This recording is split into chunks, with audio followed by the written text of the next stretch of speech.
one step closer to headlining our show in Vegas. Brilliant. AGT Live, Tuesday and Wednesday on NBC and streaming on Peacock.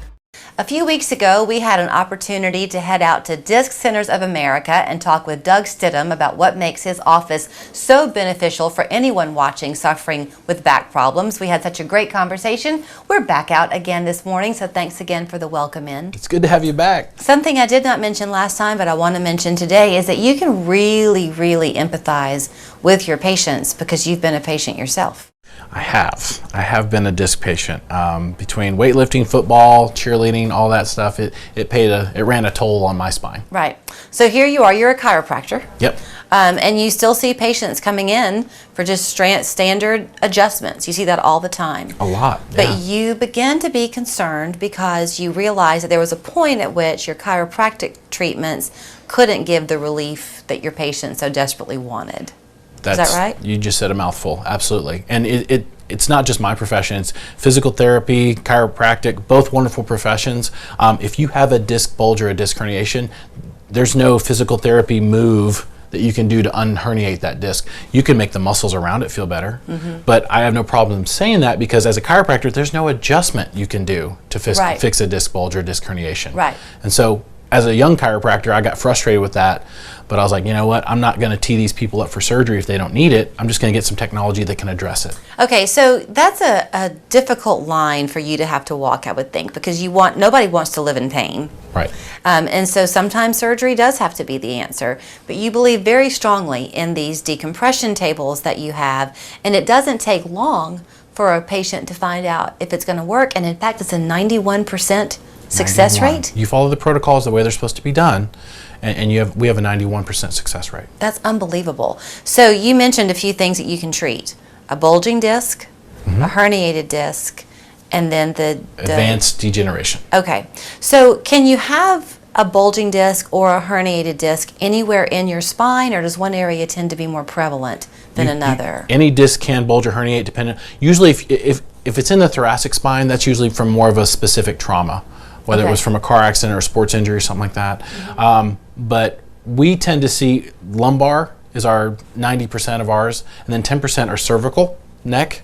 But I'd say L5, the very bottom disc in your spine, is always the one, that's the biggest one that we have problems with. Right. But then, like, take my MRI, for instance. When I started having problems, I knew I had a problem at L5S1 because of the radicular components, but on my MRI, I had a bulge at L4-5 and 3-2 also because, or 3-4 because, you know, it was there. It showed a bulge, but they weren't symptomatic. I didn't even know it. Really? Yeah. So what did you do? Well, I was aware of it, so the education was good. But then once I fixed my L5S1 with these machines, and then I started seeing new symptoms, I knew right away. I was like, it's that other bulge. It's something you have to stay on top of, right? I mean, I've heard doctors say if you sprain an ankle, it's almost worse than breaking it because the sprain never fully heals. It's always weak.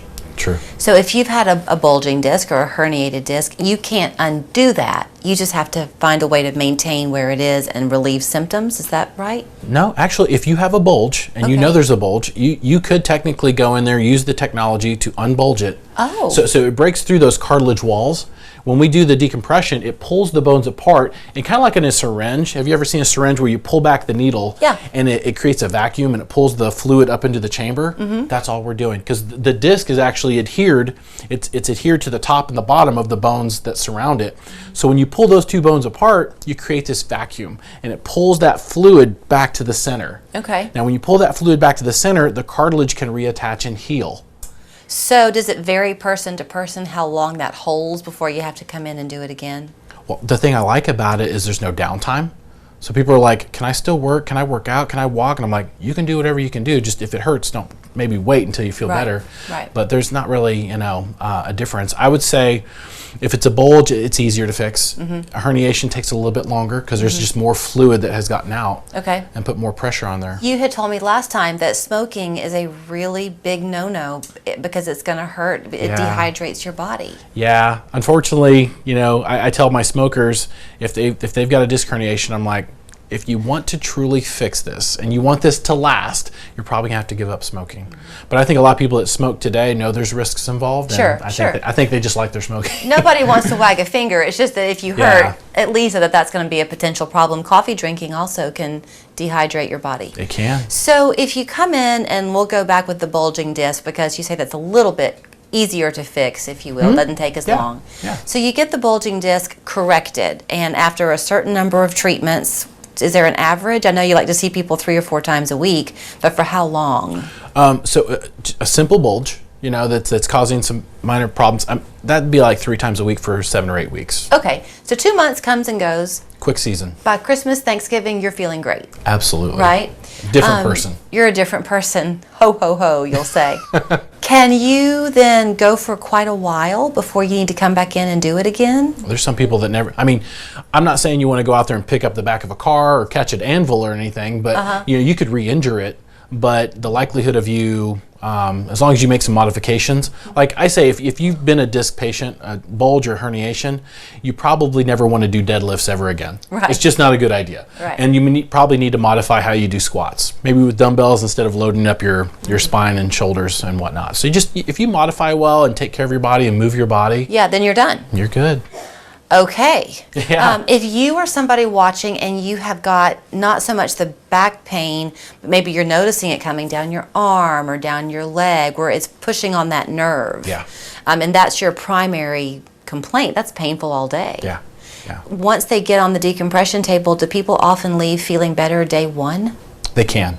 They can. People are different. I've seen both ends of the spectrum because bulges can hit a nerve root differently, different angles, so not everybody's the same. Some people will come off that table and they will think, I'm a messiah. And they're like, what? Thank you. It's so much better. I'm like, really? On visit 1? That's awesome. I didn't have that experience. Right. And some patients will come off and they'll have a slight muscle spasm. And they'll be like, I think it's a little worse. I'm like, well, let's put some ice on it. Let's get you walking, activate those muscles, and you'll probably be better. And they usually call me back and they're like, yeah, it's way better now. Okay. So. People build relationships. They'll build relationships with you.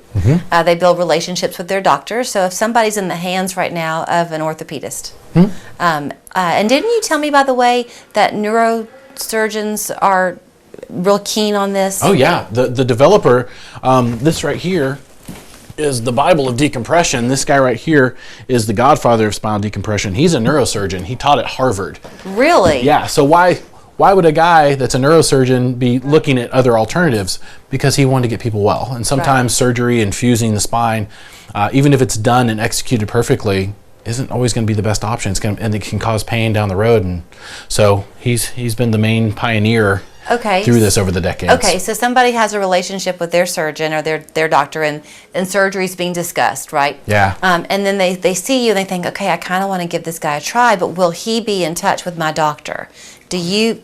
Yeah. I'll let you fill in the blank because you know where I'm going. I love to co-manage.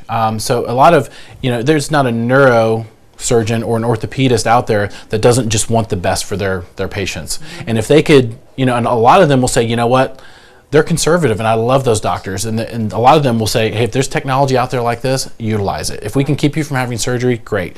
Because, the alternative is doing injections, epidurals, pain meds. All those things have risks and side effects. And a lot of times they'll, I had to have surgery one time. I think we mentioned that on one of the shows. My surgeon was, he was awesome. And he would have been whatever I needed or wanted. When I told him, hey, I'd like to do this, but can we do this? He was so, he was just very catering to my needs. So yeah, we get together, we can talk about it, discuss it. But usually if they've ordered an MRI, that's all I need to see. I'm so glad that you mentioned that about your surgery because I had forgotten that. And I think it's really important to know that when somebody comes to your office, just like with their doctor, you want the best outcome for them. And you have sometimes had times where treatments like this were your best option, and sometimes it doesn't go that way. So you're not going to try to just guide people towards one path. You just want the path to be successful. You hear the expression, when you're a hammer, everyone's a nail, right? That's not the case here. A lot of times people will see the technology and they're like, I want to get on that table. And after we do their exam, I'm like, I don't think you need decompression. Right. I don't. I think a good old-fashioned adjustment would be great for you. So it's patient to patient. Come and see him. He would love to make you feel better, and it won't take long. 2 months for for 2 or 3 times a week. You're 16 minutes on the table to 25 minutes when you're here, if you're even a candidate for it. Just got to be consistent. And come and shake his hand. It's Doug Stidham at Disc Centers of America. Their contact information right there on your screen. I'm sitting up straighter already.